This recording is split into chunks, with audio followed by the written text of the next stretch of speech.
Dalawang magkahiwalay na kaso po ng pagnanakaw sa Pangasinan, isang paaralan sa Umingan ang ninakawan ng 7 computer unit at isang LCD projector. Sa bayan naman ng Alcala, tinangay mula sa isang computer shop ang 11 computer monitor. Makibalita tayo kay Roland Umangay ng GMA Dagupan. Mga computer unit na wala ng monitor. Ito ang tumambad sa may-ari ng computer shop na ito sa Alcala, Pangasinan. Nang buksan niya ito kaninang umaga, putol-putol ang padlock ng roll-up door ng shop. Ninakaw ang 11 computer monitor na aabot sa 80,000 piso ang halaga. Mabuti na lamang daw, naka-screw at nakakandado ang mga CPU kahit hindi natangay.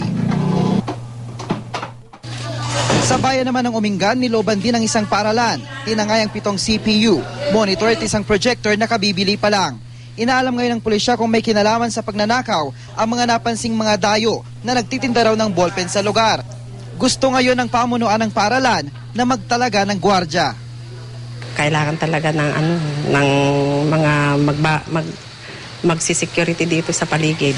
Sa part naman ng barangay official, dapat i-maintain nila yung pagbabantay. Kasi almost palapit lang kasi yung Barangay Hill talaga dun sa national.